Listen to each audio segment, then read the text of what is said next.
Daenerys Targaryen. She says she is the mother of dragons. But would you trust her with your kids? Her father was a maniac. She palled around with Dothraki terrorists. She asked the city of Karth for a government bailout. Then she lost 3 baby dragons after placing them in an unlocked wooden box. An unlocked wooden box. This Khaleesi wants to be queen of the 7 kingdoms, but can she be trusted? Daenerys Targaryen. Wrong for dragons. Wrong for the realm. Paid for by the Committee to Protect Dragons. We don't know anything about him. He was never really vetted. Is he really the true-born son of Robert Baratheon? All over the 7 kingdoms, people are asking the same question. Who is the real King Joffrey? The people of Westeros are hurting. Winter is coming. Crop yields are falling, and the price of fuel is going up. The cost of peat moss is through the thatched roof. And this young and inexperienced king takes advice from a whoremongering imp and has launched an illegal war in the north. What is King Joffrey hiding? This is not our kind of family values. King Joffrey. What a bastard. What a bastard. Paid for by the young Baratheons for freedom.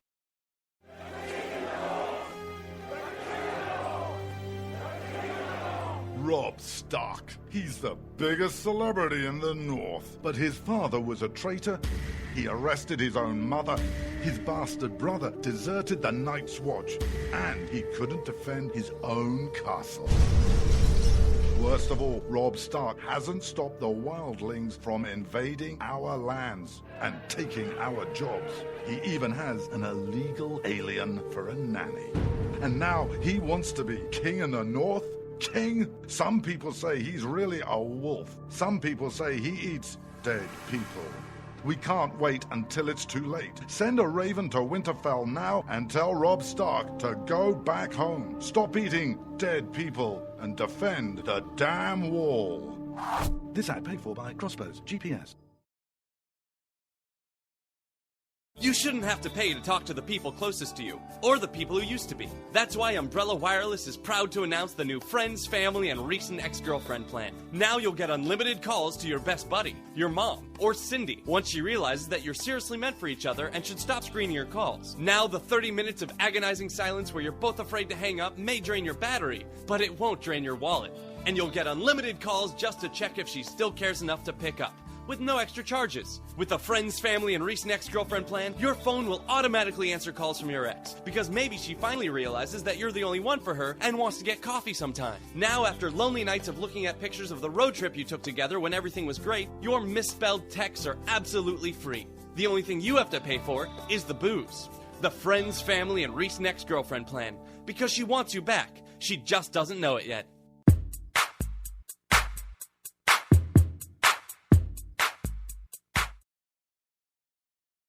When you can't find anything to watch on cable, you get bored. When you get bored, you listen to radio cooking shows. When you listen to radio cooking shows, you invite a friend over for dinner. When you invite a friend over for dinner, you use twice as many beans. When you use twice as many beans, you expel deadly farts that kill your friend's dog. When you kill your friend's dog, your friend becomes unstable. When your friend becomes unstable, you're sued for everything you're worth. When you're sued for everything you're worth, you're thrown to the streets. When you're thrown to the streets, you devote your life to world domination. When you devote your life to world domination, you become an evil fascist overlord. When you become an evil fascist overlord, old friends plot their revenge. When old friends plot their revenge, you are shot in the back of the head. And when you're shot in the back of the head, you miss your jazzercise appointment. Don't miss your jazzercise appointment. Upgrade to Indirect TV. Go online or call 1-800-DIRECT-TV.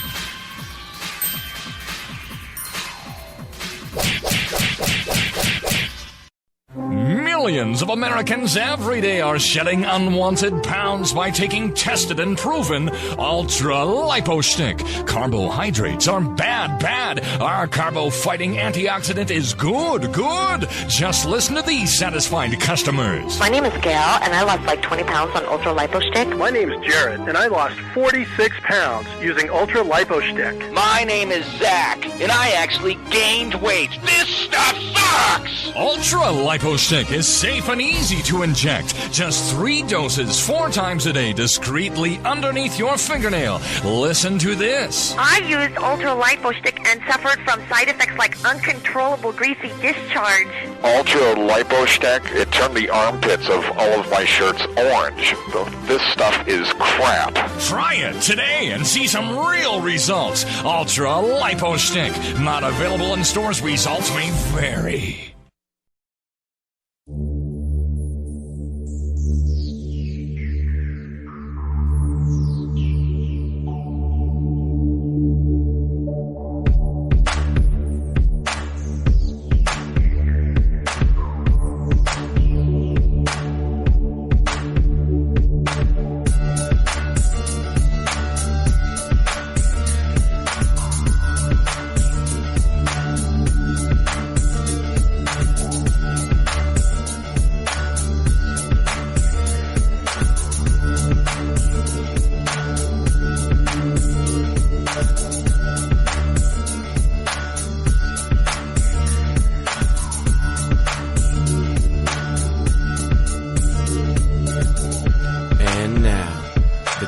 Most politically incorrect black man on the planet, Rod Eccles.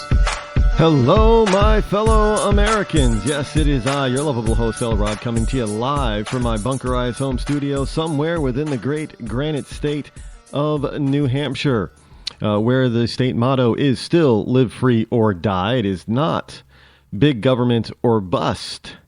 It is Thursday, April the 23rd, in the year of our Lord 2015, as we prepare to slide on into the weekend. Just one more work day for those of you who work during the week and absolutely hate your job. For those of you who love your job or love what you do for a living, then it's not such a big deal.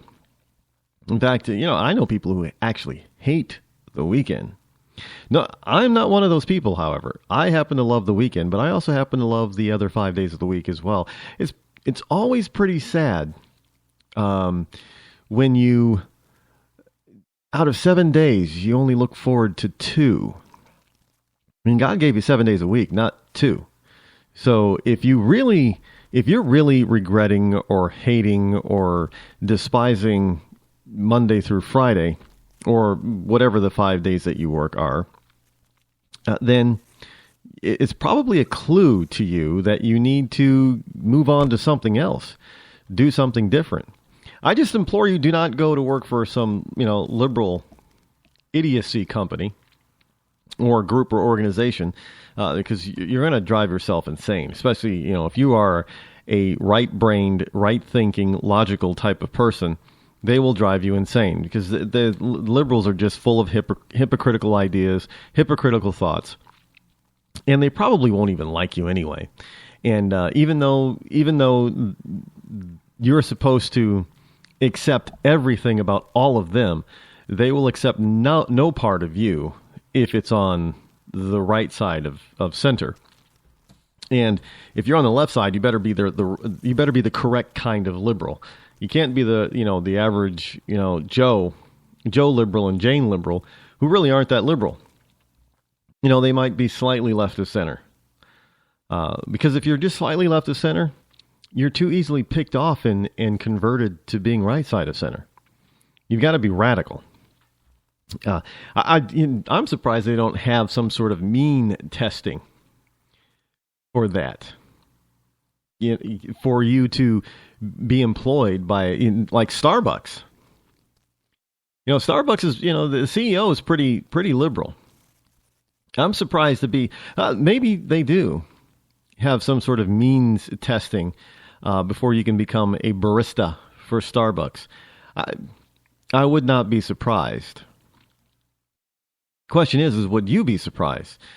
Speaking of Starbucks, and it actually wasn't since I just mentioned it, it isn't the story that I wanted to bring to you first tonight, but Starbucks is actually starting to, they're making an attempt to put their dollars where their cups are. Now, if you remember back in March, Starbucks tried to create a conversation about race with their hashtag Race Together debacle that baristas were supposed to write on coffee cups, beverage cups that you got. And this was supposed to be an attempt to get you to open up and talk about racial issues with the barista. Now, I'm still wondering if all the baristas went through some sort of racial training in order to, how else can you have a conversation with a regular customer on race if you don't know if you don't know how to talk to them about it. But anyway, I had all kinds of issues with it, and rightfully so. Much of America had a problem with it. I mean, the backlash was absolutely tremendous, and it really caught them by surprise. Now, see, a conservative would not view that as being a surprise, but liberals are always surprised when somebody rejects their phonyism. And the American people basically just saw through this. This was more transparent than a glass. There was nothing about this that was genuine. There was nothing about this that was going to be real. There was nothing about this that was going to be able to help or solve any issues, especially seeing how Starbucks wasn't practicing what they say they were, what they were preaching. They were not. There were no Starbucks stores in inner city neighborhoods or urban neighborhoods like Ferguson and Detroit and things like that. There are no Starbucks there. And, their excuse was, some people were trying to defend Starbucks by saying, Starbucks is like any other corporation. They go where the profit is. What, black people don't buy coffee? Latino people don't buy coffee? Inner city urbanites don't buy. Well, they probably would not buy Starbucks because Starbucks is way overpriced. It's ridiculously overpriced in my book. I used to drink it. There are people that drink that stuff every day. I didn't drink it every day. But I used to go there, once a week, Starbucks, and I used to get Starbucks coffee. And I happened to like their instant cappuccino. Now, it wasn't instant coffee, but how they did it was so fast, I just call it instant cappuccino. It's not like you go to a restaurant and it takes them a couple of minutes, a few minutes to make a cap. Like Brewbakers in Keene, New Hampshire on Main Street was probably my favorite coffee house. And, just a local mom and pop shop. Made an awesome cup of cappuccino. Now, it seriously took them, 3 to 5 minutes to make that. It took them time. And you could taste the time that it took for them to make it, to properly measure it, and properly brew it, and properly steam the milk and froth it and mix it together properly. It took some time. But Starbucks is a little bit faster than that. So I would go into Starbucks just to get a fast cappuccino or, a good strong cup of Joe. But I stopped going. I stopped spending my money there when I realized and I found out a few years ago that they were supporting anti-U.S. military groups, anti-gun groups. I thought, why would I spend my money at an organization that is spending the profits from me, propping up and supporting organizations that I do not believe in? Now, granted, many companies, corporations, they'll support various groups and organizations that we might disagree, that each of us might disagree with, but it's usually not the majority. Starbucks, the vast majority of organizations that they supported, I would never agree with or support. So, when I found out that they were against our military. They were against our Second Amendment. I stopped spending my money there. I haven't missed it. I mean, the Starbucks I used to go to, I pass by all the time. But it's not like I have this need or desire to pull into that parking lot or go through that drive-through. By the way, I've never gone. Well, yeah, I have gone through a Starbucks drive-through, but it's much better to go inside. But I don't have a need to go there, and I don't know why people have a difficulty not spending their money where they don't think it's doing the most good for their community or for the organizations that they believe in. I'm not a huge fan of boycotts, of these mass boycotts. You know, that's gimmicky. It rarely, if ever, works. However, in the long run, if you and those people that you care about, if you and your friends and family, if you stop patronizing certain businesses that you believe are doing things or supporting organizations that you do not believe in, then over time, they will feel it.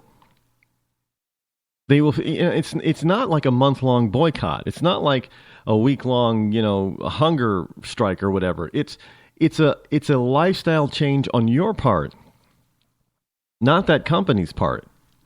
You basically have to decide that you're not gonna support them anymore, and by supporting, you're not going to buy their product or service anymore. Plain and simple.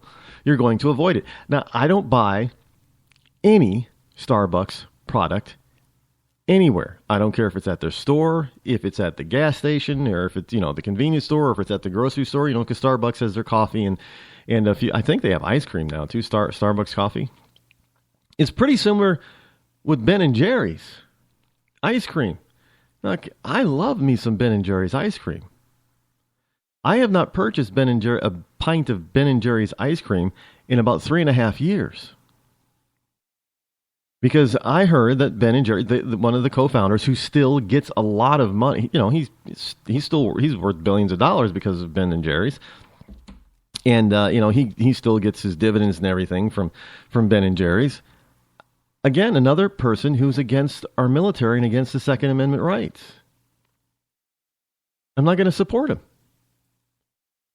There are other products out there that I can substitute for Ben & Jerry's. Hell, I can make my own ice cream, and I might add, I make some very good French vanilla bean ice cream with fresh strawberries. Absolutely delish. Now, it's not Ben & Jerry's, brownie, chocolate fudge brownie. It's not Ben & Jerry's Cherry Garcia. What is it?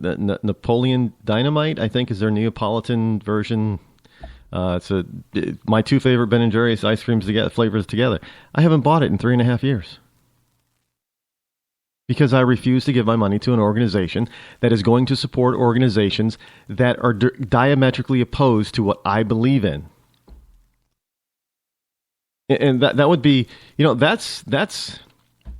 I know it's a lot more difficult when you're talking about nations.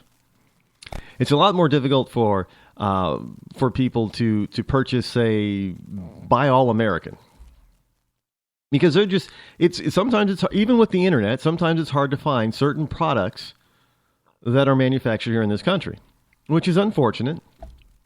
But it does behoove us to look for products that aren't made in China whenever possible. I mean, again, why support a country and their economies that are going to use that money to build up their military to face off against us someday?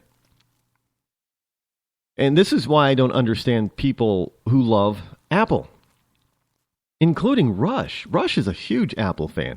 I'm like, how?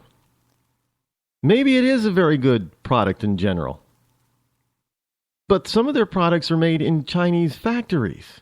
Now, I don't know how that benefits the United States. It doesn't.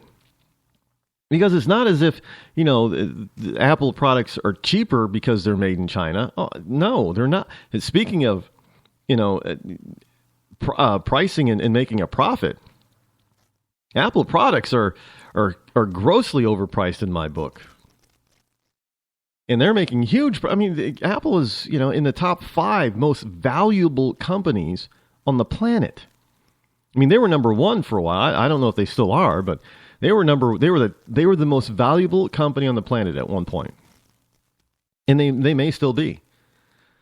And you don't get there by, playing the cutthroat price game, that's for sure. But you do get there by making huge profits on the products that you sell. And again, Apple doesn't sell as many computers as other computer companies.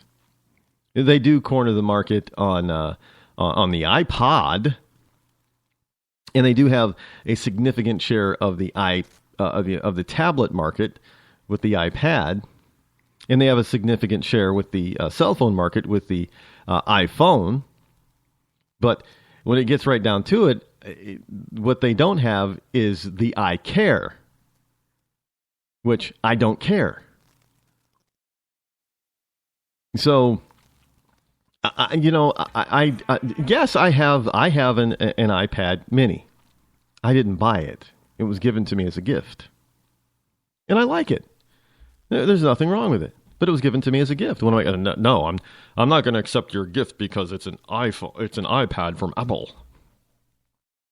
No, that would be a little bit rude, but at the same time, we should all be looking at other types of tablets. Now, I don't know. Maybe there are. I don't know of any tablets that's actually manufactured in the USA. I don't even think was it the Amazon Fire? I don't think that's made here. I could be wrong. I haven't looked up where all the tablets are made and manufactured, but I do know that the iPads are manufactured in China. Now, with China's history of deplorable working conditions and deplorable salaries, why is it that the left find Apple to be such a wonderful company? That is an interesting question. One that liberals cannot answer.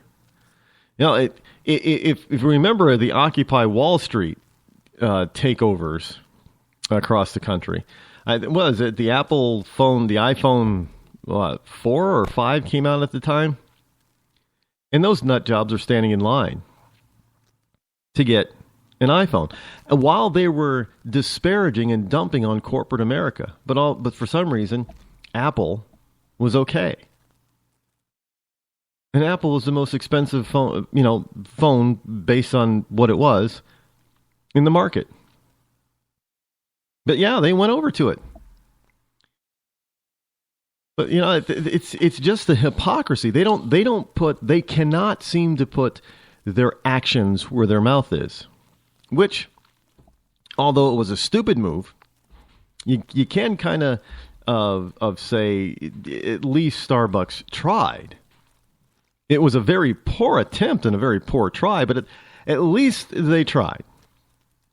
Where most others, they don't even try. They just want to, they tell you what's a good thing to do, and they tell you what they think that you should believe, but they don't follow their own preaching, their own mantra. At least this time, Starbucks at least attempted. But again, it was still very hypocritical. Because they themselves were not practicing what they preached. But here in this story, we have from the Washington Times, Starbucks to open a store in Ferguson to create employment. Now, don't get me, there's nothing wrong with working at, getting a job, even at Starbucks. Nothing wrong with it. Starbucks CEO Howard Schultz isn't backing down from the spirit of the company's widely mocked Race Together campaign. A new store will open in Ferguson, Missouri. Now, Mr. Schultz said earlier this week on Tuesday that the new store in the St. Louis suburb, which was turned upside down by the shooting death of Michael Brown, was a way to create employment. It's a way to create employment. Yeah, opening a store is a way to create employment. But notice he doesn't say, and he doesn't say in the article, it's a way to create employment for the poor folk in Ferguson. He just says this is just a way to create an employment. So I don't know who his employees are going to end up being. I don't know if it's going to be the black and Latino kid off the street. Teach them how to be a good barista and how to give good customer service, or if he's going to import them from, St. Louis itself. That would be interesting. And trust me, this happens a lot in the inner city. You'll get a large corporation. We'll move into a neighborhood, a commercial district inside an urban minority neighborhood or community. And you walk into the store, and it's really quite striking the difference inside the store versus outside. Now, I've noticed this a number of times in some what we call urban communities. Now, communities that are vast majority populated by blacks and Latinos. So, in other words, the skin color on the street is rather dark. And then you walk in the store, and the employee skin color is rather light. Now, I'm wondering if this is the same thing that's going to happen with Starbucks. I don't know, but we will see. Now, the U.S. Justice Department and a St. Louis County grand jury both decided not to pursue charges against the former police officer. We know that. I don't know why they have to include it in the story. But a timeline for the new Ferguson Starbucks store was not given. So in other words, they're saying that they're going to do it, but you got to wonder if they're actually going to do it. Are they actually... it's one thing to talk, but liberals like to talk a lot. They say a lot and mean nothing. So the question is, are they really going to put forth what they say and make it a reality, or are they going to, are they going to come up with some excuse? Now, my money is that if the store doesn't open, they're going to come up with the excuse that, we couldn't find a proper location. Because that's always the best excuse. No, nobody can fault you for not finding a location suitable for your business where you think you're actually going to make money, because actually you want to make money. I mean, that's the whole point of opening a business. Nobody's going to fault you for that. But I think that is going to be one of their excuses for not actually opening a store. We couldn't find a location, because they're going to have to build out the store, obviously. Starbucks, they're probably going to say they wanted a drive-through, and there won't be a location that will be accessible for a drive-through. I mean, and this will come, but people will be scratching their heads and thinking, well, there's a lot of businesses that were kind of destroyed in the Ferguson riot, so there's should be plenty of land available, to build from the ground up. But I bet you that if they do not open the store, that'll be their excuse. And we won't hear about it in the mainstream media, because this story, it's a story now, but it'll die. Tomorrow people will forget about it. In 6 months, people will think, well, Starbucks wanted to open a Ferguson store? Really? When did they say that? I guarantee you. Guarantee you. Because that's the way these things always work. I would like to be a fly on the wall in the corporate offices and their planning to see if there actually is a plan in the works for a Ferguson store, or did their marketing and publicity department come up with this scam or scheme? I'm sorry, scheme. Did I say scam? No, scheme. But it is what it is. And it ain't what it ain't. And it's probably not what it should be. But this is the case with Starbucks and many liberal organizations, by the way. They just do not know how to put their money and their actions where their mouth is. They never really learned how. But then again, to them, it's not what you do that really counts. Because to them, all it is about, we think or we feel this way. And it's all about the feeling, not the doing. That's the liberal mantra. Hi, I'm George Foreman. Do you have an idea for a new product or invention? People ask me all the time, George, how do I get my idea in front of companies? How do I get a patent? What do I do next? I'll tell you like I'll tell them all. Call my friends at InventHelp. Call InventHelp today for free information. InventHelp can submit your invention to companies who are interested in receiving new ideas. Call InventHelp today. To get your free inventor's information, call 1-800-352-1609. That's 1-800-352-1609. If you want to work until you keel over, have less of everything in retirement, or give back more of your hard-earned money to the stock market again, then just ignore me. But if you'd like to protect the money you save, receive a steady, predictable retirement income, and enjoy financial security for as long as you live, then listen to this. You can download a free report that reveals the wealth-building secrets Wall Street and the banks don't want you to know. You'll learn how you can get guaranteed growth, safety, and real prosperity without risking your money in the Wall Street casino, and how to get the money you need when you need it, simply by asking for it. This is the best way to have a 100% secure retirement, and know your money will last as long as you do. To learn more about this method, and to get your free report, go to 52security.com. That's the number 52security.com. 52security.com. Go to 52security.com. Hurt or injured in a car accident? It can be hard to take the proper legal action after a car accident, but waiting can cost you more. The law requires car accident victims to assert claims promptly. You could lose out by simply waiting. Call 800-709-4667 right now to see what your claim could be worth when handled by a skilled attorney. With a lawyer fighting and speaking up for you, you could be entitled to a big cash award. Call 800-709-4667. That's 800-709-4667. Now it's fast and easy to connect with the legal help you need after your car accident. Call 800-709-4667. The call is free, but you need to act now before time runs out on your claim. You need a lawyer to fight for you, protect you, and get you the compensation you need and deserve. Time's wasting. Call 800-709-4667. That's 800-709-4667. Call now. I considered suicide so I wouldn't put my family through all the pain.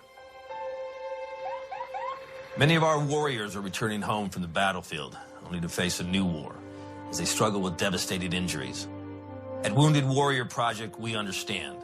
We're there to help. Even though you think you're broken, you're not. It's the physical and the emotional healing that Wounded Warrior Project provides. With a gift of just $19 a month, you can join Wounded Warrior Project. You'll help provide critically needed programs and services that rebuild lives. Beautiful.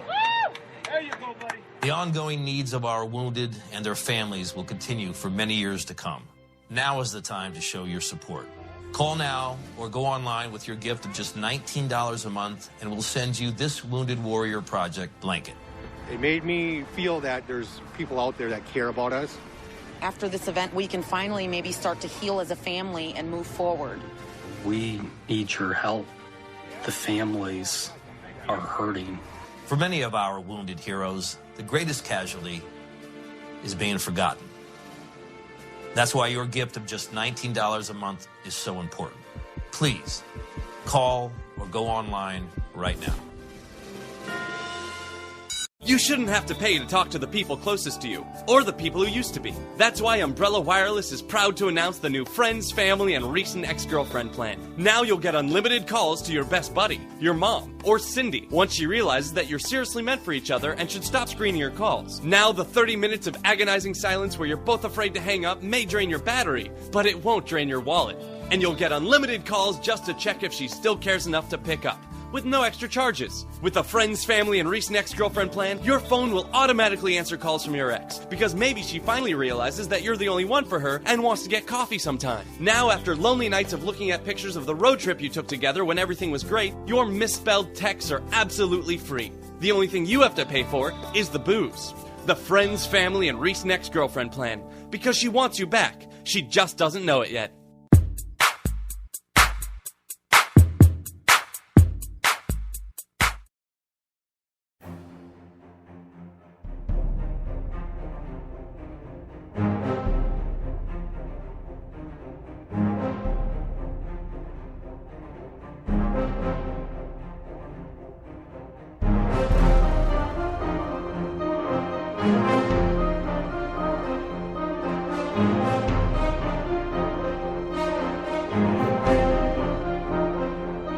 Welcome back, folks. Welcome back to the Rod Eccles Show. I am still your lovable host, El Rod, bringing it to you unadulterated, as they say, full force, as they like to say. I like to say that anyway. Hybrid and electric vehicles struggle to maintain owner loyalty, and this is from Edmunds.com. The people who know cars, the people who would know all about what's going on with cars. You know, what people are buying, what people are, are not buying, what people are trading in, what people are trading up for or trading down to, and all that kind of stuff. Well, Edmunds is saying that from yesterday, Earth Day analysis shows car buyers trading in alternative fuel vehicles for SUVs more than ever before. While the president is flying around, expending over 9,000 gallons in jet fuel, as well as other kinds of fuel for multiple different types of vehicles, people in the United States, the average citizen, are taking their little hybrids and their electric vehicles like their Priuses and dumping them. Car buyers are trading in hybrid and electric cars for SUVs at a higher rate than ever before, according to a new analysis from car buying platform Edmunds.com.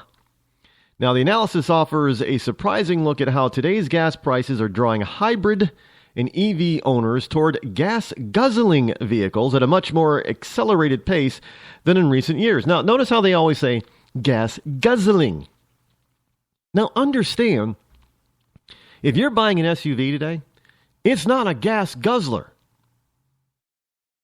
No, the SUVs today and these crossovers, they get better gas mileage than the small little cars that we used to drive back in the 80s and 90s.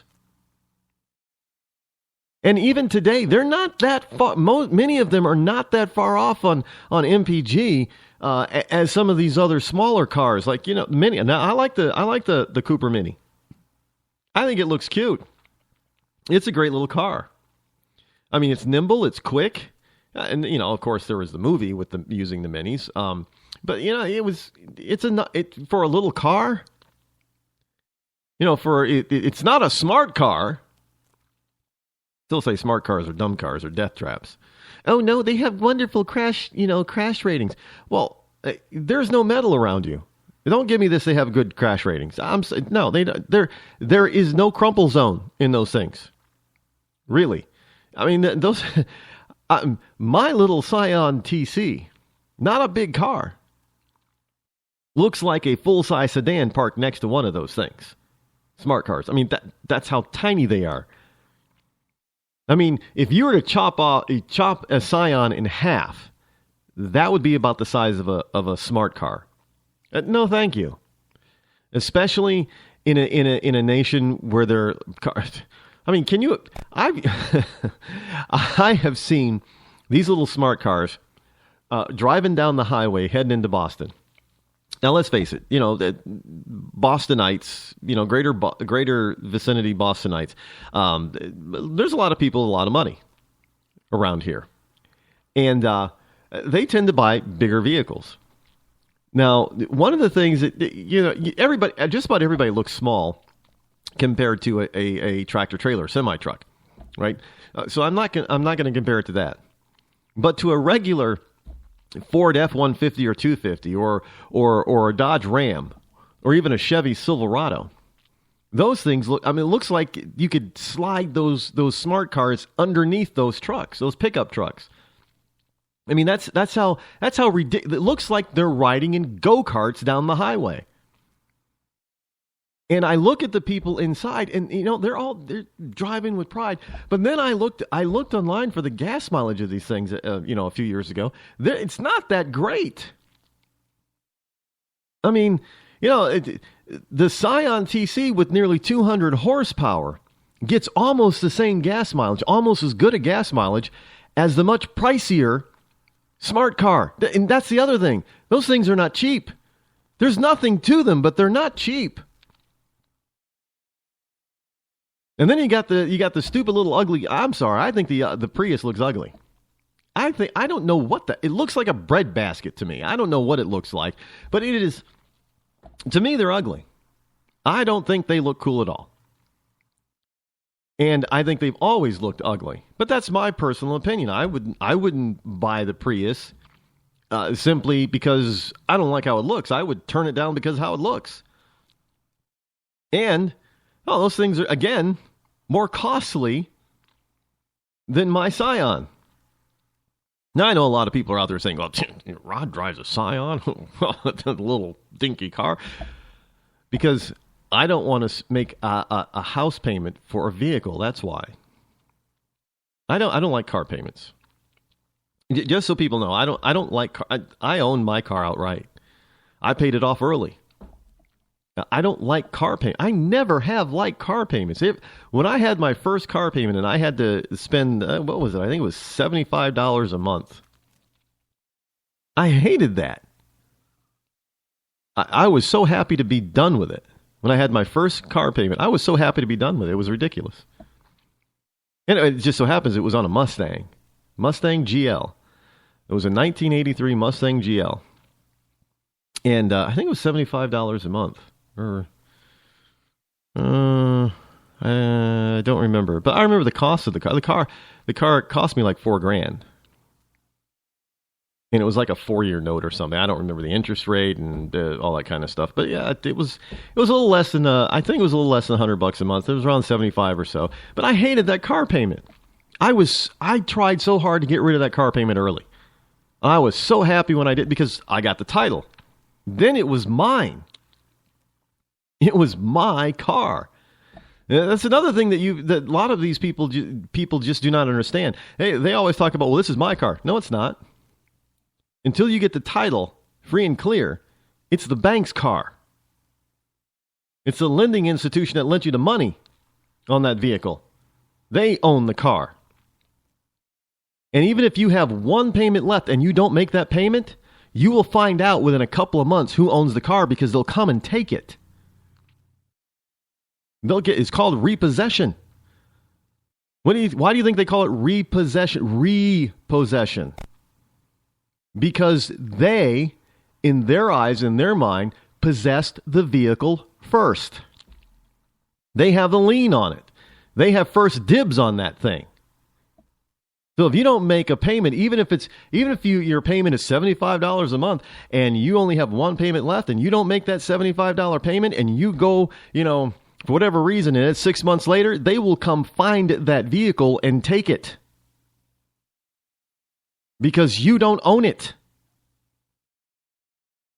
Yeah, so the whole notion that if you're going to spend money on something, yeah, you should get what you want and what you like because you're spending your money on it. And eventually, if you make all the payments, you will own it and you'll be stuck with it. And you'll have to do, if you don't want it anymore, you'll have to do something with it because it's yours. But, this whole notion that you go out and you buy something because you're thinking you're saving the planet when the planet isn't in danger in the first place. And I think a lot of people are starting to realize that.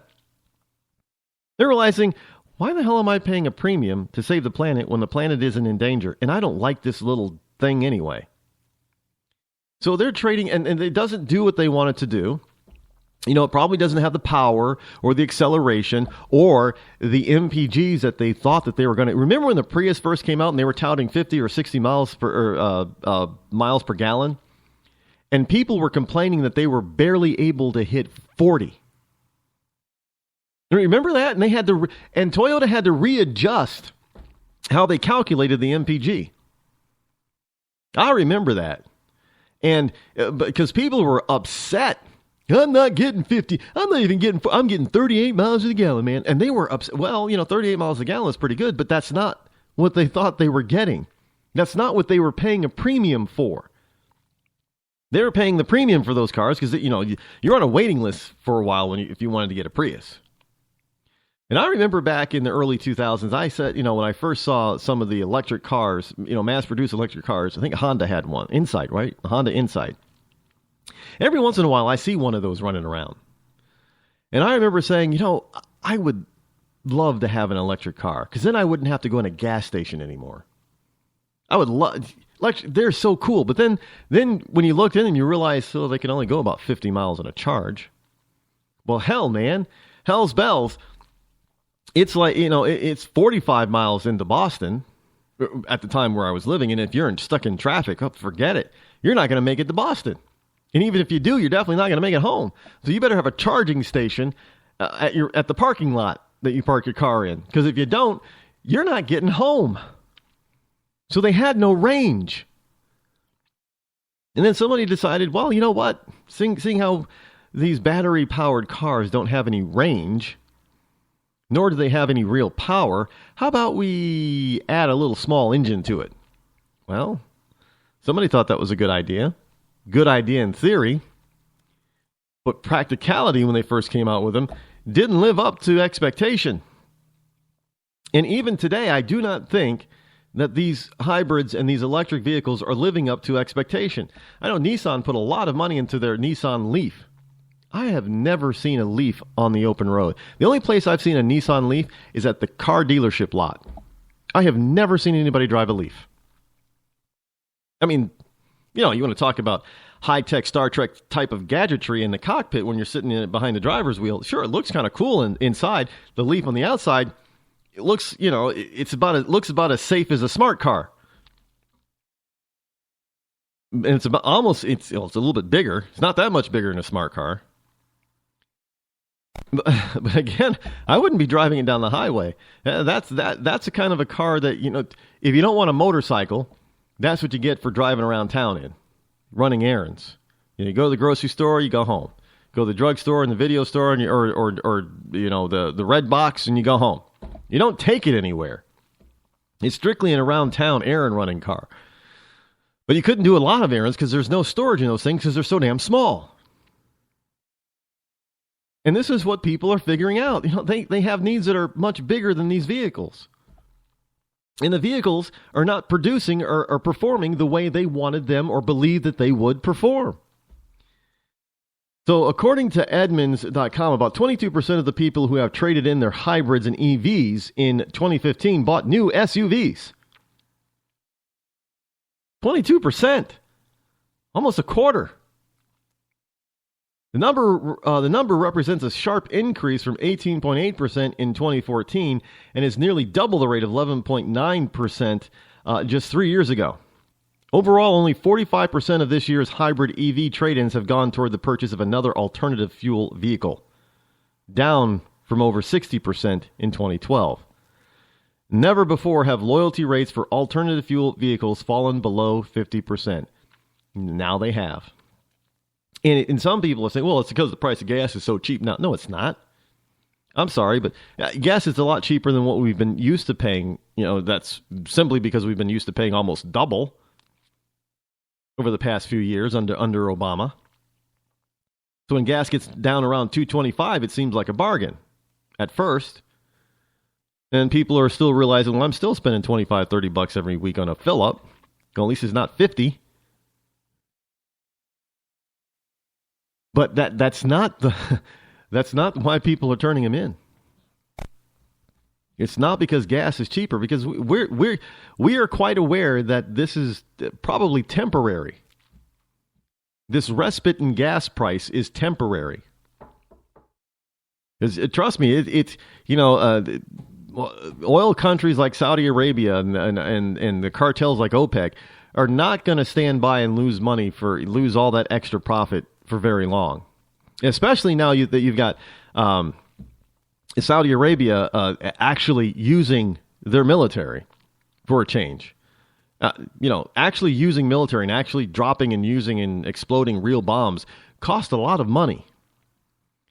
So they're gonna see their bank accounts dwindle, and they're gonna say, "Oh hell no, somebody got to pay for this, Jack."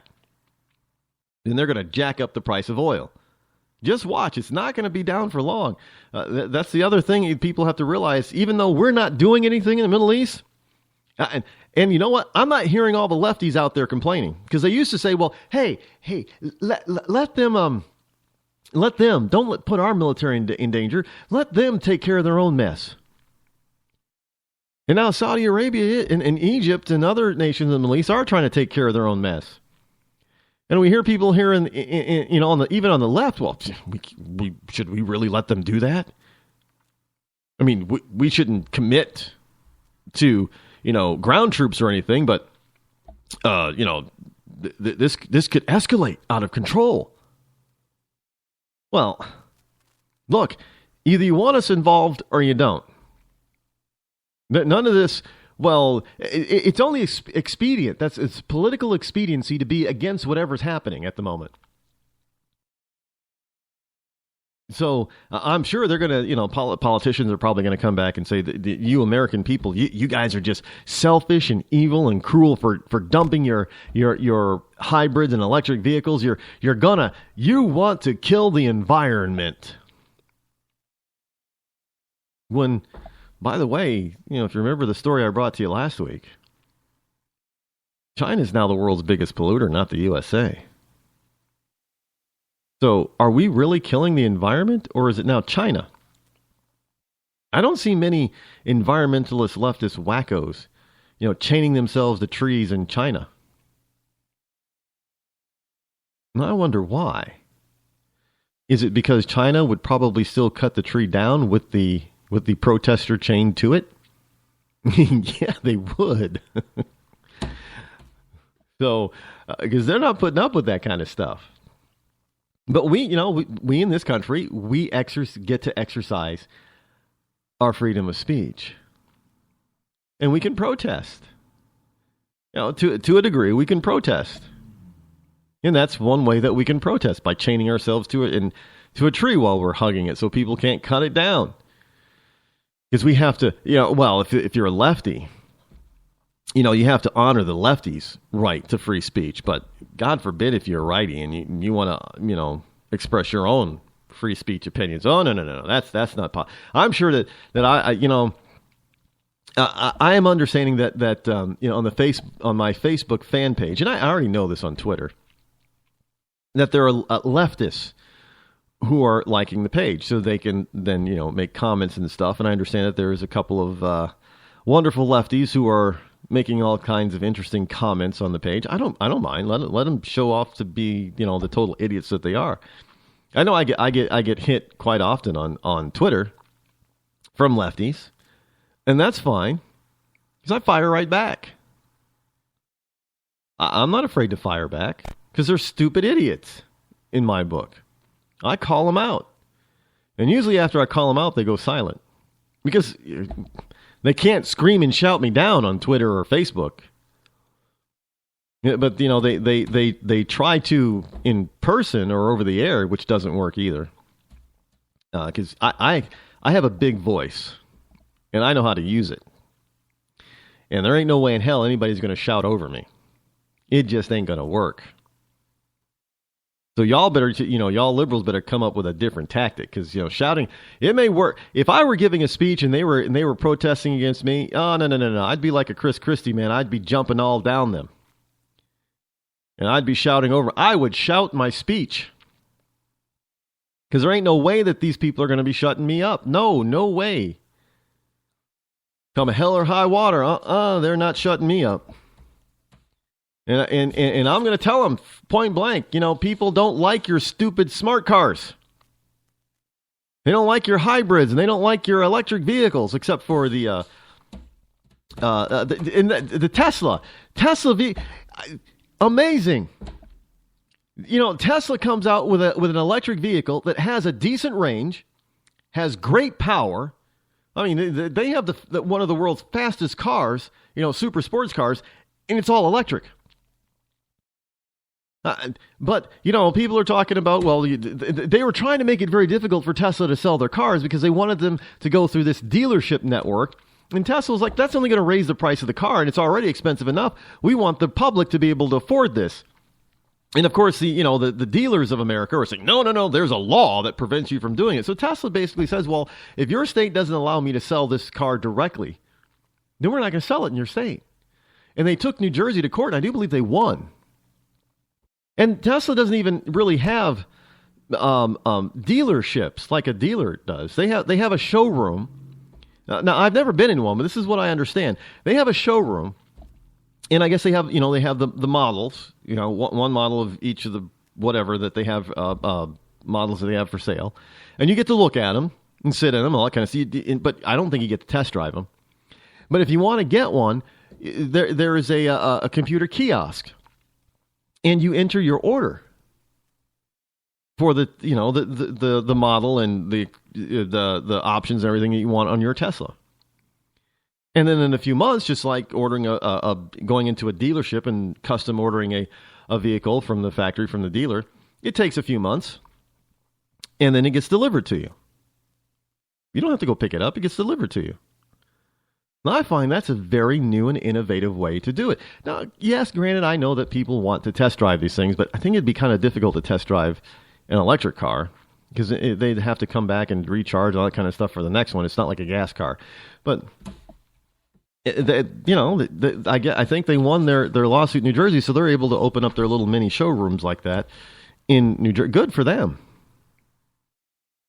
No, why should we be beholden to? And I'm surprised, and the liberals were not on Tesla's side, which was really kind of interesting.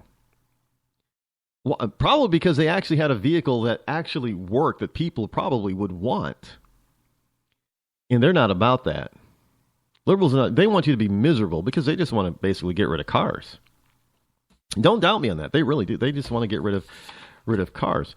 And, continuing from yesterday on the Environmental Earth Day, and this happens every freaking year. And I don't know why they just don't put a stop to it. Well, I mean, you have the right to assembly and all that kind of stuff, but for Christ, they should be charged. Look, the King Pumpkin Festival is not happening in 2015 in Keene because the city fathers decided that they didn't want to have more riots. Well, the riots didn't happen where the Pumpkin Festival is actually happening. It happened on a liberal college campus called Keene State College. That's where the riot happened, which were a few blocks away from the Pumpkin Festival. There was no intermingling with the Pumpkin Festival. Other than a bunch of college students who probably went down to the Pumpkin Festival and then went back to college campus and went to parties and had too much to drink and started to hoot and holler and throwing things and started to turn things.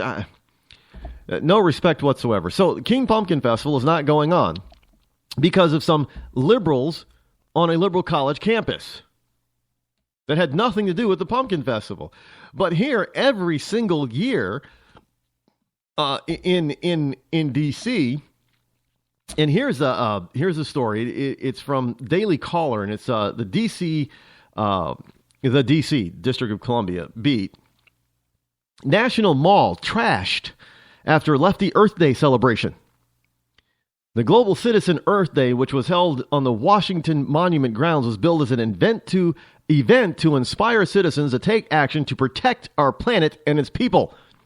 But instead, they left behind a big mess for the city to clean up. And I'm going to post some of these pictures on the website, which is rodeccles.net, by the way, later on. And you're going to see some of and I'll put a link to the story, but you're going to see the mess that they left behind. Now, I thought these people were all about, saving the planet. I thought these people were all about, reduce, reuse, and recycle. There's trash strewn all over the place. And I thought these people were supposed to also be granolas. Well, if they're granola types, why are they drinking Coke and Pepsi out of cans and bottles? Plastic bottles. Why are there plastic bags strewn all over the place? Why is there so much trash? Because it feels good to be a part of this event. Yeah, I'm sure it does. But in reality, what are they really doing? They're not really doing anything to help the environment. In fact, they're doing everything that they preach to us that we should not do. They're doing everything that they try to create laws for us not to be able to do. You can't use this kind of plastic, and you shouldn't use this kind of plastic for food. And they keep going on, and then all they do is make a huge, huge mess themselves. Hypocrites! Daenerys Targaryen. She says she is the mother of dragons. But would you trust her with your kids? Her father was a maniac. She palled around with Dothraki. Dothraki terrorists. She asked the city of Karth for a government bailout. Then she lost 3 baby dragons after placing them in an unlocked wooden box. An unlocked wooden box. This Khaleesi wants to be queen of the 7 kingdoms, but can she be trusted? Daenerys Targaryen. Wrong for dragons. Wrong for the realm. Paid for by the Committee to Protect Dragons. We don't know anything about him. He was never really vetted. Is he really the true-born son of Robert Baratheon? All over the 7 kingdoms, people are asking the same question. Who is the real King Joffrey? The people of Westeros are hurting. Winter is coming. Crop yields are falling, and the price of fuel is going up. The cost of peat moss is through the thatched roof. And this young and inexperienced king takes advice from a whoremongering imp and has launched an illegal war in the north. What is King Joffrey hiding? This is not our kind of family values. King Joffrey. What a bastard. What a bastard. Paid for by the young Baratheons for freedom.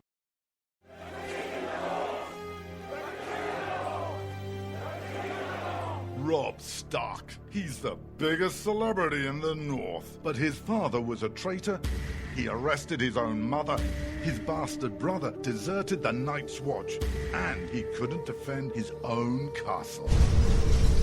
Worst of all, Robb Stark hasn't stopped the wildlings from invading our lands and taking our jobs.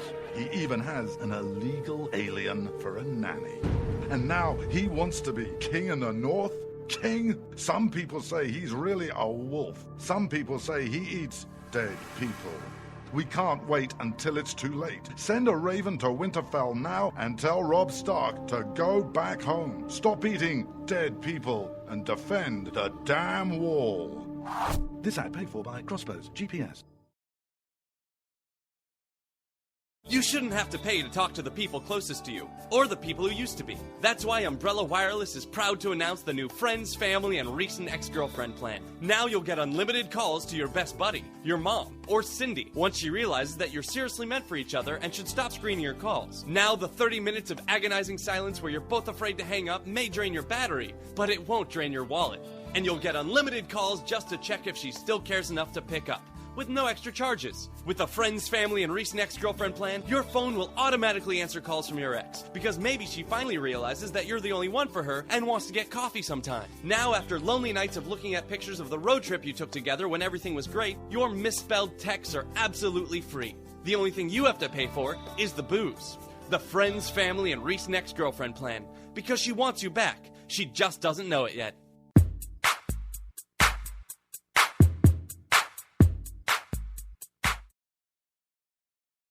When you can't find anything to watch on cable, you get bored. When you get bored, you listen to radio cooking shows. When you listen to radio cooking shows, you invite a friend over for dinner. When you invite a friend over for dinner, you use twice as many beans. When you use twice as many beans, you expel deadly farts that kill your friend's dog. When you kill your friend's dog, your friend becomes unstable. When your friend becomes unstable, you're sued for everything you're worth. When you're sued for everything you're worth, you're thrown to the streets. When you're thrown to the streets, you devote your life to world domination. When you devote your life to world domination, you become an evil fascist overlord. When you become an evil fascist overlord, old friends plot their revenge. When old friends plot their revenge, you are shot in the back of the head. And when you're shot in the back of the head, you miss your jazzercise appointment. Don't miss your jazzercise appointment. Upgrade to Indirect TV. Go online or call 1-800-DIRECT-TV.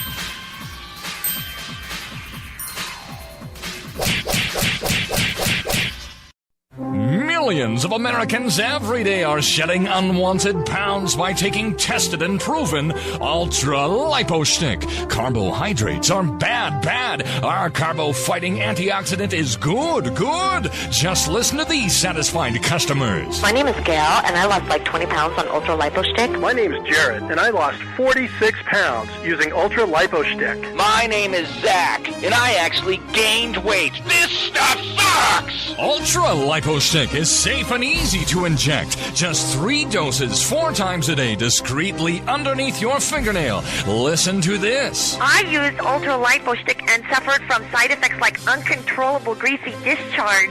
Ultra Lipo Stick, it turned the armpits of all of my shirts orange. This stuff is crap. Try it today and see some real results. Ultra Lipo Stick. Not available in stores. Results may vary.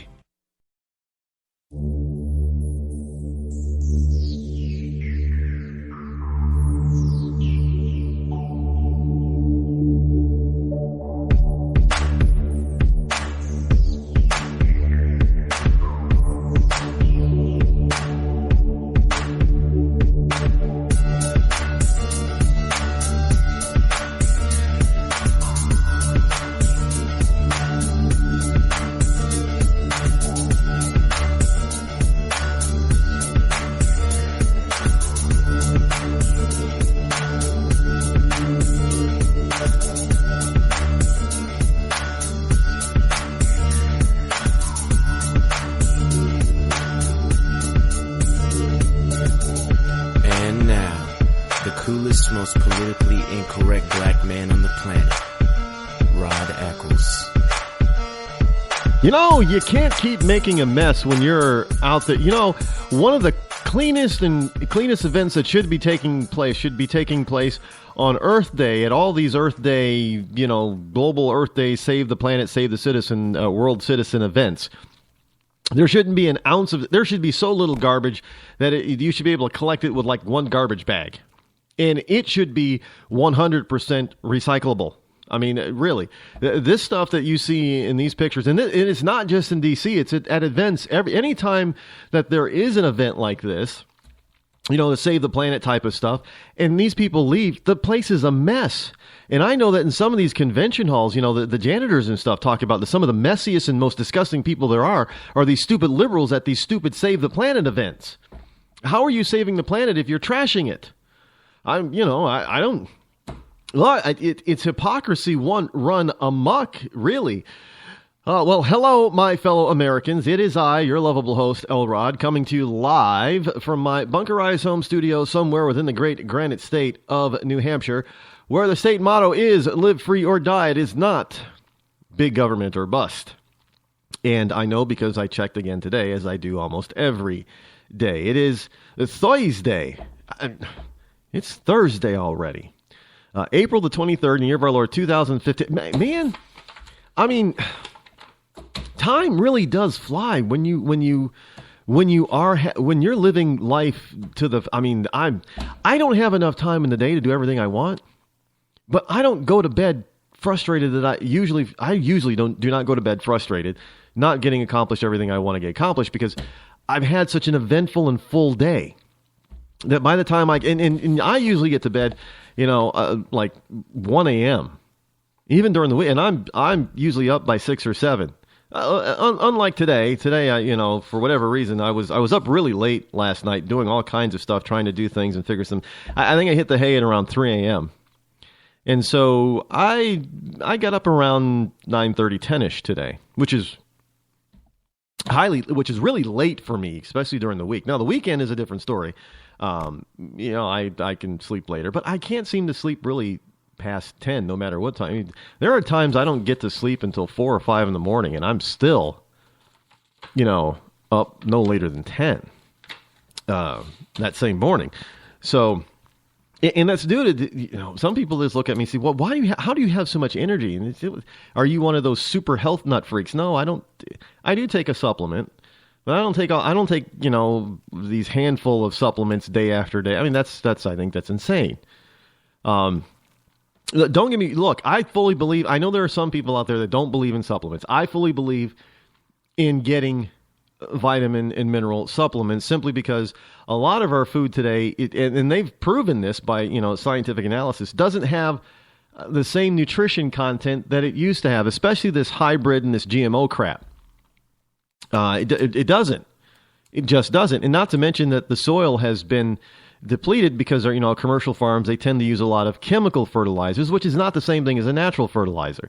And, you can only put in a chemical fertilizer what you know to put in. And it wasn't until recently, I think in the 90s, when they came, vitamins. And every time they found a new vitamin, they would try to add it in people's daily supplements. So in these chemical vitamins, because it wasn't there, because they didn't put it in, because they didn't know to put it in, because they didn't know it existed. And so I don't take a chemical type of vitamin. I take a vitamin made from natural foods, and there's a bunch of good ones out there. I'm not going to say a brand that I use, because I use a variety of them. It depends on the price. I have used, things like Sundowner and Double X and just a whole plethora of different kinds. And I try to find them on sale, actually. I don't do the super couponing thing, although I do know that that's another thing. Now, I'm amazed. I am constantly amazed by these super coupon queens and kings out there. It's not just ladies doing the coupon thing anymore. I can tell you that from firsthand experience and being in a grocery store line behind a gentleman more than one time, not the same guy, using a plethora of coupons. But what I also find interesting is that we have a lot of people on public assistance, food stamps, SNAP, all that kind of stuff. And they don't tend to, whenever I have gotten in line behind somebody who's utilizing a welfare program such as SNAP or food stamps or what have you, they don't use coupons. But a lot of other, even professional, especially they are the bulk of coupon users are women. And I've gotten in line behind women that look like they're professional, they're dressed professionally. So they obviously they probably have a job unless they're, a high class hooker. But they're not dressed like one, but they're dressed professionally. And they even use, they may not come up with a whole, bag full of coupons, but they'll use 4 or 5 of them. And, and they'll save a couple of bucks. Nothing wrong with that. Benjamin Franklin said, penny saved, penny earned. So I don't have an issue with that. And I use coupons myself rather sparingly. I don't spend a lot of time, cutting them out. But these super couponers, they're amazing. What they are capable of doing and what they do in an average shopping trip. Yeah. There is TLC's got that program about super couponers. I don't remember the name of it, but I watched a season of it. I think it was, what was it? It was on Netflix. I watched a season, 2 seasons of it, because it was on. I haven't seen any new seasons of it on Netflix, but I watched 2 seasons of it on Netflix. I was absolutely amazed. I think it was 13 episodes per season, but I was amazed at what they were. Now, granted, yeah, this was for TV, so a lot of it was primed and primed and that kind of thing, and it was pre-planned. Fine. The point is that they were able to buy a massive amount of grocery items and pay, less than $50. I mean, these people were masters at this skill. Yeah, sure. They all claim that that it was like a part-time job for them. They spent hours every week, cutting out multiple coupons and there are different. I learned that there are different coupon methods. There's a cut everything out method. There's the cut as you go method. There's the order the coupon method. And there's even one woman. Now this was amazing. I saw a coupon queen. Her and her son developed a system. It was an automatic robot system. She would fill up this in her. It took up a whole bay of her garage. This device, and she laid out all the coupons in this device, this storage unit. And it was computerized. So wherever she put the coupons, it was entered into the computer system. And when she needed coupons, she would enter what coupons she needed and how many of them that she needed. And this robot arm would then go and pick up, if she needed, it suction cup. So if she needed 3, it would make 3 trips, but it would automatically go and get the right coupon for her. And it would deposit them in a neat pile. And then when it was done, it would beep and she'd pick out her coupons. So she could just basically program this thing to get all the coupons that she wanted, walk away and come back, 15, 20 minutes later and all her coupons are there. Now, but she had to spend, probably a few hours every week cutting out all these coupons and then putting them in the right slots. And then if she added, maintaining the database so the coupons were in the right place and that so the robot knew where to go and get them. But that was innovation. Now, I'm surprised. I don't think that they actually sell that, but that would be something that would start a new business for them, because I'm sure it'd probably cost a pretty penny, but hey, it would probably save people a lot of time. But that was they built this machine themselves. That's American innovation. But my main point is that, regular people, even people that have means, and by no means is it only people driving, cheap burnout cars. People that use coupons drive Mercedes and BMWs and Audis. All walks of life use coupons. And maybe some of them got those expensive vehicles because they're not really spending any money on their groceries. So they're using that to pay for that car. And that's fine. But my question is, and often I see all the time here in southern New Hampshire, there are free couponing classes going on in different libraries in different cities and towns in this state. And I'm sure that's probably the same all over the country. And most of them are free. Don't cost you a dime to go. I mean, these people are very excited to share their knowledge and help you do the same thing that they're doing. And a lot of them say, well, one of the things that the reason why they do it is coupon etiquette, that if they teach people how to use these properly, that, stores will not limit how they're able to use the coupons. Because a lot of stores used to double and triple coupons, but people were abusing the system and that type of thing, and a lot of stores got away from it. So the people who use the coupons properly, they lost out. So they don't want to see that trend continue. So they try to teach people how to properly use the coupons, coupon etiquette, and all that kind of stuff. Great. But what I do not see is government agencies requiring people receiving government assistance to take one of these classes. I mean, if you're using... because what do we have? We had Gwyneth Paltrow a few weeks ago talking about how she decided that she was going to live on what people get for food stamps for a week, $29, which is a crock. They're getting way more than $29 a week from the government to spend on food. But, well, I guess if they're not spending it on food, they could be spending it on cigarettes and beer and others, and going to the gentlemen's clubs, which is why some states are putting kibosh on that. They're saying you can't spend government assistant dollars on certain things. And I know Massachusetts was just there. I think somebody just introduced a bill that you would not be able, they introduced a bill that would not allow people receiving, welfare payments to use those monies that they're getting from the government to buy cigarettes, tobacco products. Well, should have already been in place, but again, I don't see any of them using them. And I don't see anybody teaching them or requiring them to be taught how to use them. You think that if you were not making or getting enough money and that you only had $29, that you'd want to be able to stretch that $29 out as far as you possibly could. Well, how do you do that? By shopping for sales and using coupons. Just a thought. That's kind of, logical.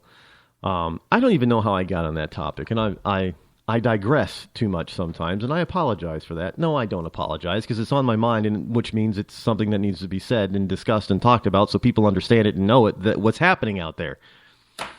I never apologize for what I say on the show. Unless I'm wrong. Then I'll say I'm wrong and I'll apologize for being wrong. But that's so rare. I'm rare. There is somebody out there. They accuse me of being an overbearing. Let me see if I can find the Twitter private message. They accuse me of being an overbearing, pompous, arrogant ass. There you have, from a liberal. There you go. So yours truly, Elrod, is an overbearing, pompous, arrogant ass. I guess because I speak the truth, and I'm rarely wrong. So that makes me. If that's what it means to be an overbearing, arrogant, pompous ass, then I accept it. There you go. New England Patriots visited the White House today, except for Tom Brady. Now, well, this is an annual tradition. The Super Bowl champions go to and that bears true for all the major sports. Baseball, hockey, basketball. Those champions also end up going to the White House at different times of the year.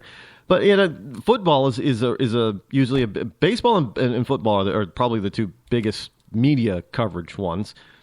And the New England Patriots were up there today for their turn because they won the last Super Bowl, and it was sans Tom Brady. Now, the excuse that was given for Brady not being there is that he had due to a family commitment. Now, I don't know about you,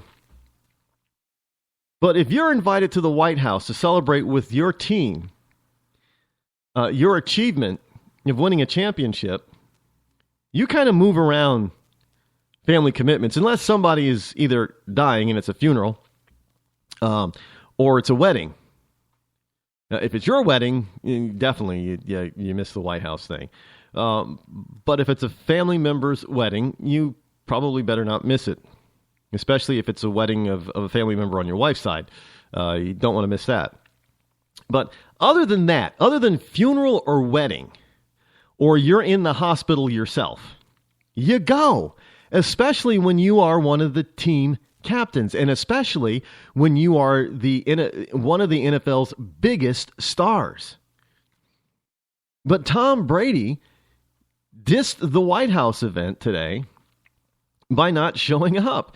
And then I can understand why he probably did. I don't know Tom Brady's politics because he really doesn't espouse whether he's a lefty or a righty. I don't think he does. Now I'm going to assume because he's not. He does have that mansion out there on the left coast, but I don't think he's really into. Well, he is married to that supermodel Giselle, so maybe he is. Maybe he does lean left. Which means that he probably should have been all up in Obama's face then, because he would just go gaga over him. But he is an NFL player, and NFL players they tend to be a little bit more conservative. Now, the NFL itself seems to be moving left. The hierarchy seems to be moving left, but the owners and the players, most of them are right of center, which is really kind of interesting. But he didn't go to the event, and one of the reasons that he probably didn't show up is because the president told a joke that kind of went flat. Ha ha. Yeah, the president gave the players who did attend a hard time about Deflategate. You remember the ball scandal that erupted during the playoff run of the Patriots. And the president says, and I quote, "I usually tell jokes at these events, but I was worried 11 of 12 of them would fall flat." And what the president, and if you heard I heard the audio of this early today. Now, if you heard the audio, you heard some groans in the audience, like, oh, yeah, because it fell, it did fall, that joke did fall flat. But I don't know. Whoever told the president that was a good joke, or whoever wrote that joke for the president, should be fired, because they should know better. That was just that was poor taste. But probably the president thought because he was president and he was Obama that he could get away with it and get a big chuckle. But hey, I usually tell jokes at these events, but I was worried that 11 or 12 of them would fall flat. No, it doesn't work. I wish I had sound effects because I'd be playing the groaning sound. I'll get some sound. I once had sound effects before when I did the show previously. I'll have to get those sound effects because it adds a little bit of spice to the program. So, but Tom Brady again was nowhere to be found. And it was due to what they say was a previous family commitment. And I got to tell you, I'm sorry. Yeah, it's not like you get invited to the White House all the time. Now, of course, if Obama invited me to the White House for some reason, I would politely turn him down. Because no, I don't want to have a beer with the man. I really don't. And, people say, well, you should go, Rod. Then you could ask him all kinds of questions, and you could really put him on the spot. No, I'd be carted off by the Secret Service. So, because, we'd get into a heated discussion. And the Secret Service would probably think I was going to harm the man. And I wouldn't physically harm him. I just harm his ego, really. Because I'd give him some truth and some facts on this stuff, and that's no. So it's better if I didn't go. I would never get invited anyway. But if by some fluke I got an invitation, I would respectfully decline for those and other various legitimate and logical reasons. Wall Street analysis uncovers Clinton Foundation fraud. Yeah. This stuff with Clinton, it's not going away. This stuff with Clinton is really, it seems to be, it's growing. I mean, there's just more stuff, but I don't know how long the liberals and the Democrats can stand behind this woman. Because now there's something new. Well, it's not really all that new, but now it's this scandal is really ramping up, and this is just piling on to her Benghazi thing scandal and her email gate scandal. And now you want to talk about, everybody's asking where that. Remember when Hillary and Bill left the White House, and Hillary said that they left broken in debt, and now they're worth hundreds of millions of dollars. Where did they get all the money? Because usually you start, when you become fabulously wealthy, it's usually because you either have a business or you invest, or both. And these people didn't seem to do either one of those things. So where the hell did they get all the money? They couldn't have garnered this type of wealth simply by both of them giving speeches. Now, granted, they earned a ridiculous amount of money for giving a speech. I think Hillary's going rate was like $200,000 a speech, and Bill got anywhere from $500,000 to $1 million a speech. But unless you're doing 300 speeches a year, I don't see how they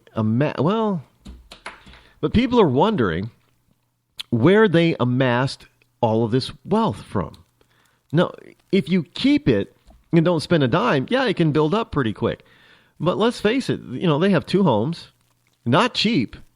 We're talking D.C. home and Chappaqua, New York home, not to mention, the Bill's office and everything. It's and they have this Clinton Foundation thing, this nonprofit, and they have the Clinton Library that they had to put. Where did they get all the money? That is what people are starting to ask. And they want seriously, and they want answers to this kind of stuff. Because you don't go from broken in debt to hundreds of millions of dollars without really having a job or starting a business, unless you're a Clinton.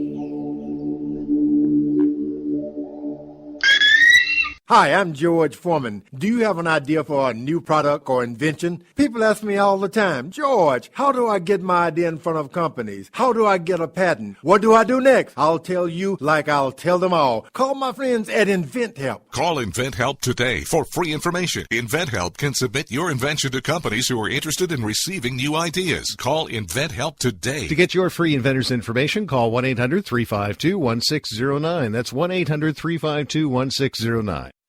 If you want to work until you keel over, have less of everything in retirement, or give back more of your hard-earned money to the stock market again, then just ignore me. But if you'd like to protect the money you save, receive a steady, predictable retirement income, and enjoy financial security for as long as you live, then listen to this.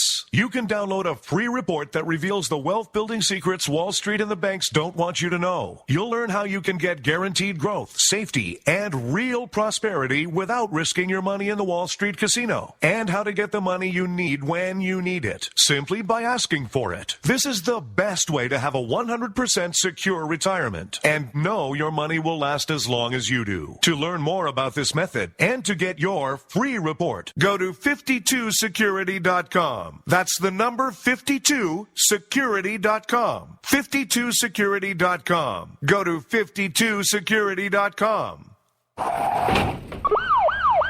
Hurt or injured in a car accident? It can be hard to take the proper legal action after a car accident, but waiting can cost you more. The law requires car accident victims to assert claims promptly. You could lose out by simply waiting. Call 800-709-4667 right now to see what your claim could be worth when handled by a skilled attorney. With a lawyer fighting and speaking up for you, you could be entitled to a big cash award. Call 800-709-4667. That's 800-709-4667. Now it's fast and easy to connect with the legal help you need after your car accident. Call 800-709-4667. The call is free, but you need to act now before time runs out on your claim. You need a lawyer to fight for you, protect you, and get you the compensation you need and deserve. Time's wasting. Call 800-709-4667. That's 800-709-4667. Call now. I considered suicide so I wouldn't put my family through all the pain. Many of our warriors are returning home from the battlefield, only to face a new war as they struggle with devastating injuries. At Wounded Warrior Project, we understand. We're there to help. Even though you think you're broken, you're not. It's the physical and the emotional healing that Wounded Warrior Project provides. With a gift of just $19 a month, you can join Wounded Warrior Project. You'll help provide critically needed programs and services that rebuild lives. Beautiful. There you go, buddy. The ongoing needs of our wounded and their families will continue for many years to come. Now is the time to show your support. Call now or go online with your gift of just $19 a month, and we'll send you this Wounded Warrior Project blanket. It made me feel that there's people out there that care about us. After this event, we can finally maybe start to heal as a family and move forward. We need your help. The families are hurting. For many of our wounded heroes, the greatest casualty is being forgotten. That's why your gift of just $19 a month is so important. Please call or go online right now. You shouldn't have to pay to talk to the people closest to you, or the people who used to be. That's why Umbrella Wireless is proud to announce the new Friends, Family, and Recent Ex-Girlfriend plan. Now you'll get unlimited calls to your best buddy, your mom, or Cindy, once she realizes that you're seriously meant for each other and should stop screening your calls. Now the 30 minutes of agonizing silence where you're both afraid to hang up may drain your battery, but it won't drain your wallet. And you'll get unlimited calls just to check if she still cares enough to pick up, with no extra charges. With the Friends, Family, and Recent Ex-Girlfriend plan, your phone will automatically answer calls from your ex, because maybe she finally realizes that you're the only one for her and wants to get coffee sometime. Now, after lonely nights of looking at pictures of the road trip you took together when everything was great, your misspelled texts are absolutely free. The only thing you have to pay for is the booze. The Friends, Family, and Recent Ex-Girlfriend plan, because she wants you back. She just doesn't know it yet.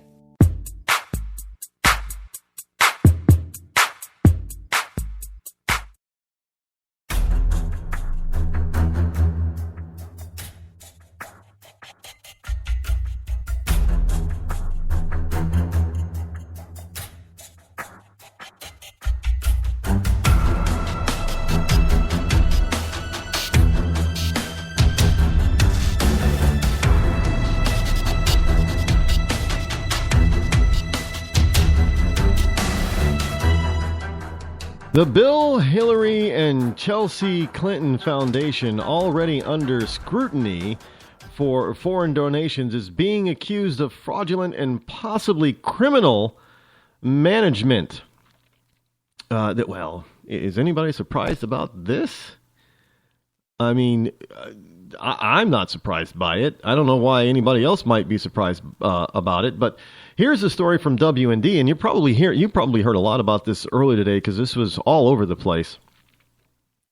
By the way, there's a poll out there that says Rand Paul takes the lead over Hillary in Iowa. Again, this woman is just losing ground. Probably, the nomination, the Democratic nomination for her was hers to lose. And her previous actions is what's going to cause her the nomination this time. And frankly, I just want them to go away. I want them to go away. Retire, fade into history. I'm not so much that I want to see these two people dead, because that'll happen on its own time. But I just want them to go away. I don't want them involved in our politics anymore. I don't want them involved in our government in any possible way or fashion anymore. I want them out. I want them gone. I want them to go away. Now, over the past 6 weeks, Wall Street financial analyst and investor Charles Ortel has shared with WND, prior to publication, the results of a 6-month in-depth investigation into what he characterizes as an elaborate scheme devised by the Clintons to enrich themselves. So I guess this is how they were able to garner such a massive amount of wealth in such a relatively short period of time without having a job. Right, because the senator, when she was senator, made less than $200,000, and as Secretary of State, she wasn't, what was she making? $250,000, $300,000. I think it wasn't enough by far to amass millions and millions of dollars in wealth. They didn't have jobs. They didn't own businesses. They went around and gave speeches. And Bill was busy on Orgy Island. I didn't need to work. People just give me money all the time. Whenever I go and speak, I know I did a lot of speaking overseas and that kind of stuff. And I know it's really hard to do for some people to understand the franc, how it translates into American dollars and the euro and all that kind of stuff. But, and they don't get it either, because I just tell them, well, you know what? I need $1 million if I'm going to speak over there. And they think $1 million US. I'm like, no, of course not. It's $1 million euros, which is, more than that.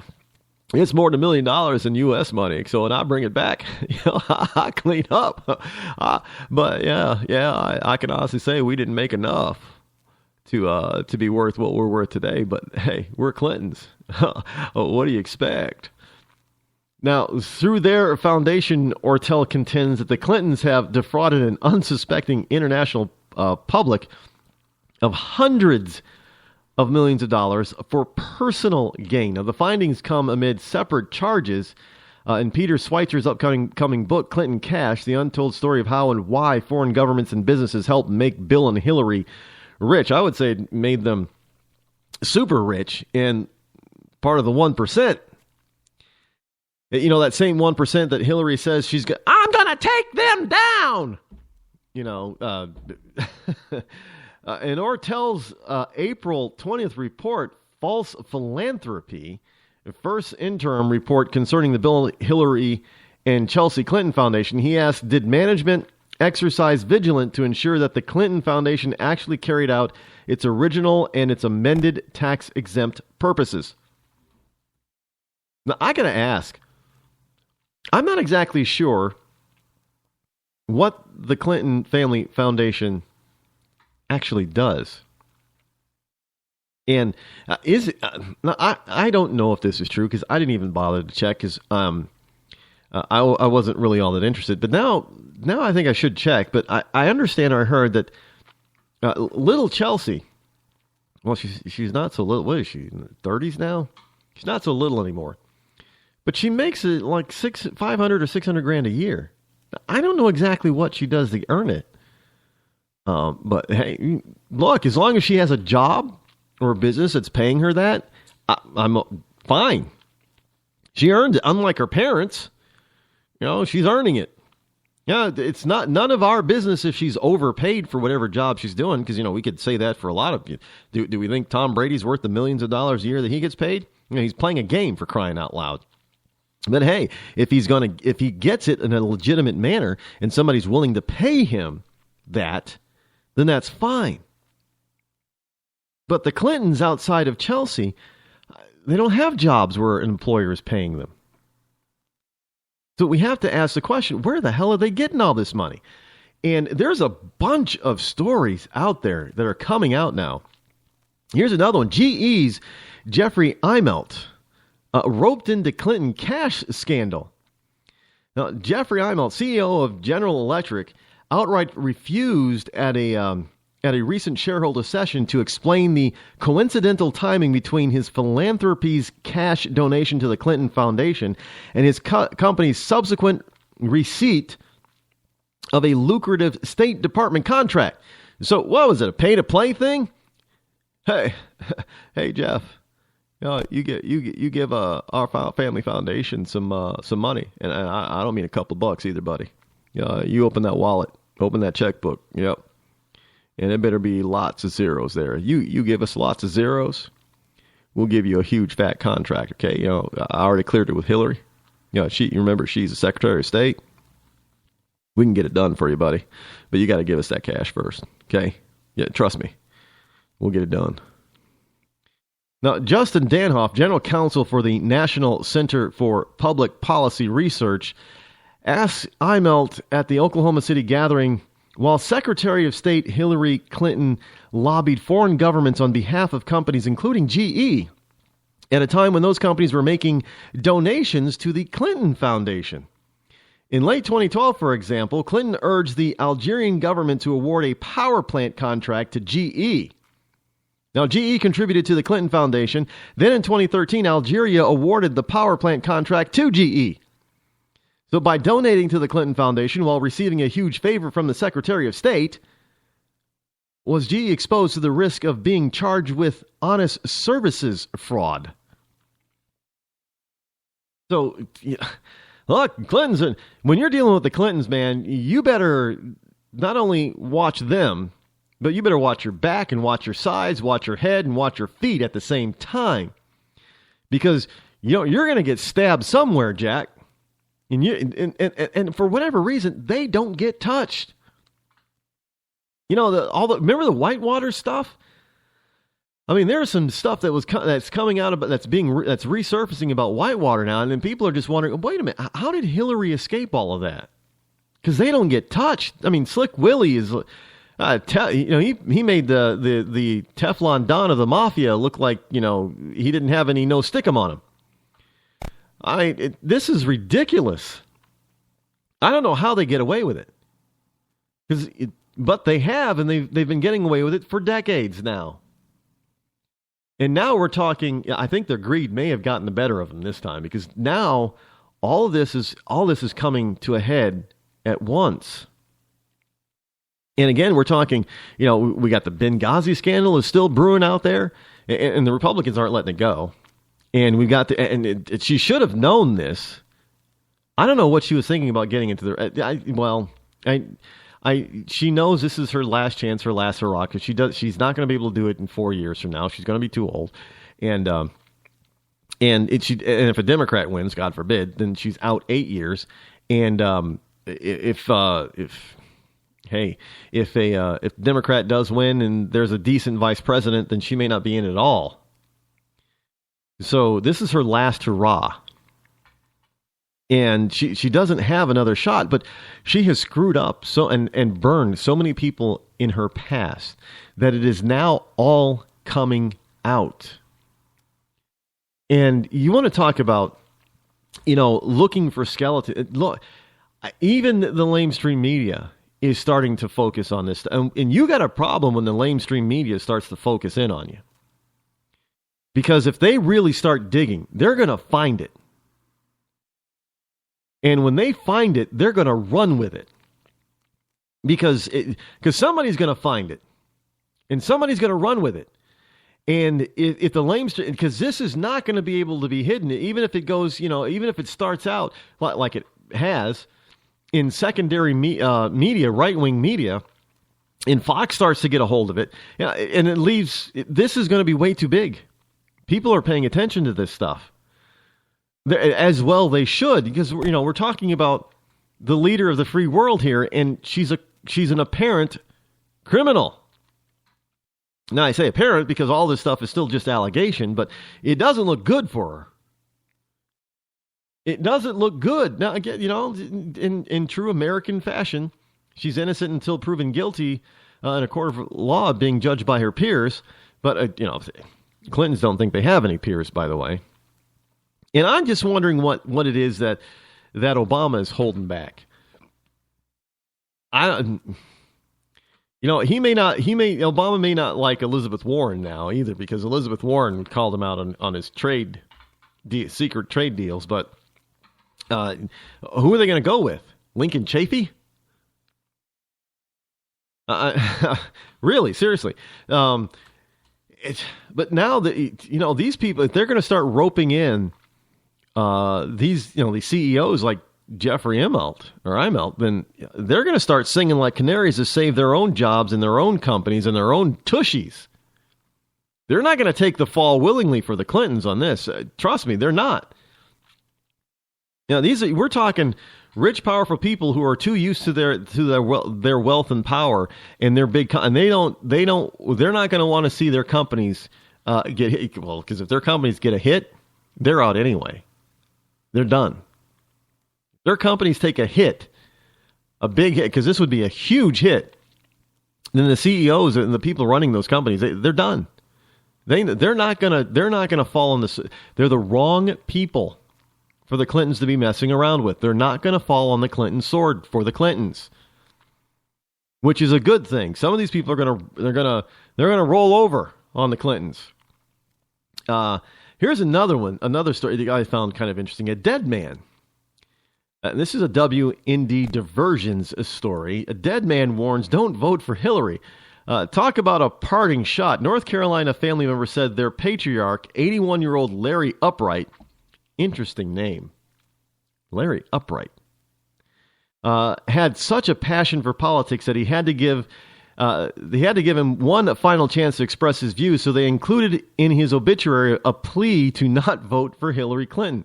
How would you like to be sitting there and read your obituary or at the reading of your will and having there, hey, you're going to get all this money, but in order for you to get the money, you can't vote for Hillary Clinton. And if you vote for Hillary Clinton, then the dog gets the money. Now, his obituary read, The Guardian reported that Larry Darrell Upright, 81, passed away Monday, April 13th, 2015, at CMC Northeast. Darrell was born August 15th, 1933, in Cabarrus County to the late Arthur and Mary Ruth Upright. Now, in lieu of flowers, memorials may be sent to Shriners Hospital for Children. Also, the family respectfully asks that you do not vote for Hillary Clinton in 2016. That's taking it to the grave, man. That's taking your beliefs to the that this guy was so he probably if he died prior to this election season, he probably would have wrote the family respectfully asked that you do not vote for Barack Obama. I mean, this is getting pretty awful when people are speaking from the grave against the Clintons. I don't even remember people doing that with Obama. Now, we know dead people actually voted for Obama, but I don't think we had any dead people that spoke from the grave saying don't vote for Obama. But there are plenty of dead people, evidently, that voted for our wonderful, illustrious president. Another story here. I know Hillary rakes in millions while Russia gets uranium. And, the news today since the beginning of this week, about the Clintons and their dirty deals and in their dirty hands and all kinds of stuff is just absolutely unbelievable. But, GOP, here's something from Red Statements. George Soros funding plan to naturalize millions of immigrants for 2016. That's another thing. Soros is just... I'm not going to say it. George Soros is planning to bribe up to 13.8 million legal immigrants to become citizens before the 2016 election. They will find you, teach you about the naturalization process, and even pay your $680 naturalization fee. And once you are finished, you will get a fresh supply of Democratic campaign literature and an application for food stamps. Now, Soros will fund the campaign through his Open Borders group. Not to be left out, Obama is also getting involved. He set up a program called the White House Task Force on New Americans. So, folks, we're just being hammered left and right by these rather devious lefties. If their way of life, if their belief in way of life was something that was grand and wonderful, do you think you would have to scheme in order to get your agenda passed? No, because you just tell the American people, look, we have this wonderful agenda. You're going to love it because it's actually going to work, and you're just going to, it's going to be great for you and your family. That's not what they do. They try to hide their agenda because they know that you're not going to want it, you're not going to love it, and it isn't going to work for you. It's going to end up hurting you, costing you, and forcing you to depend on them. That's the whole plan. Don't doubt me. That is the plan. They want you to be dependent on them. Because when you're dependent on them, they then can control you. And this is all about power and control, folks.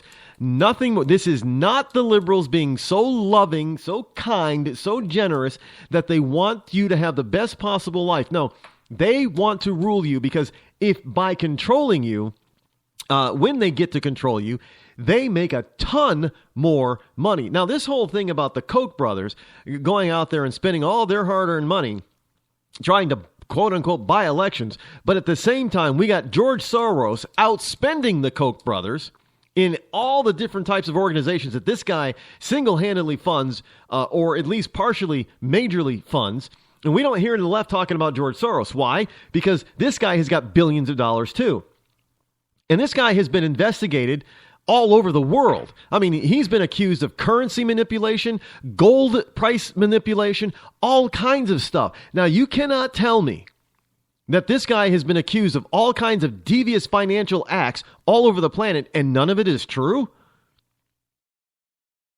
I'm sorry, the man's kind of like Charles Chuck U. Schumer. He's a bit evil. And the Clintons are in bed with this guy. Do you understand what I'm saying? The Clintons are in bed with this guy. He probably taught him how to steal all this money through a foundation. I wouldn't doubt it if that's what came out. I would not doubt that. Look, folks, understand that these are unsubstantiated opinions of mine. Well, and they may be proven correct someday. They may be proven as fact. But I got to tell you, the optics of all of this does not look good. And all I can say is that if this much does not look good, some of it has got to be factual and true. Now, I don't know exactly how much is, but some of it has got to be. So you got to watch them and you got to question them, and you can't let them get away with not answering the questions, because that just creates more doubt, that creates more questions, and it creates more suspicions. Now, if the Clintons were totally innocent, why aren't they answering the questions? I mean, there appears to be a lot. No, look, if this were a Republican, oh man, they would be all over him. You know, he's got to answer this question. You should answer this question. Why aren't you answering the question? You're not answering the question. Why aren't you answering? They'd be all over him. But it's the Clintons, so, you know, we're supposed to, well, just leave the Clintons alone. There's nothing wrong with Hillary. Really? I cannot remember, whether it be a lefty or a righty, any person who has so much shadow of corruption as this couple. None. You want to talk about being overshadowed by corruption. You know, the angel of evil and angel of death. This is amazing. I cannot remember any administration having so much potential corruption as the Obama administration. I mean, hell, even Richard Nixon didn't have this much. And, you know, well, Ronald Reagan had corruption. Yeah, well, he had Iran-gate. That was pretty much it. The Clintons and the Obamas, what do they got? A lot more than that, and most of it is a lot more serious than Iran-gate. And it's definitely a hell of a lot more serious and much more important than Watergate in the Nixon years. You can't bring Jimmy Carter into this because he was just an idiot in any way. I don't think Carter had any scandals. I mean, he had the Iranian hostage thing blow up on him because, you know, there was, you know, helicopters crashed, there was malfunctions, it was just a bad operation. It just went bad. But that wasn't a scandal. That was the president authorizing an operation that just went south on him. Not his fault. I'll give him that much. I mean, he did the right thing. He just probably did it with the wrong equipment at the wrong time. It was poorly planned. I don't think it was planned well enough. But Carter wouldn't know that because, you know, he was just an idiot. But I don't think I don't remember Carter having any scandals. He was only in office 4 years, but at least I'll give him that much. You know, he was the grinning peanut farmer from Georgia. He was pretty clean. Now, what he's done since he's left office, there have been a lot of questions, but I don't think there was any scandals while he was in office. Obama can't say that. Clinton can't say that. They want to try to, you know, attribute George W. Bush and Herbert Walker Bush with some scandals, but they do not come anywhere close to what has happened here. Nowhere near as bad. And I got to tell you, folks, it's pretty bad, and it's going to get worse before we find out any answers. Trust me on that. See you tomorrow.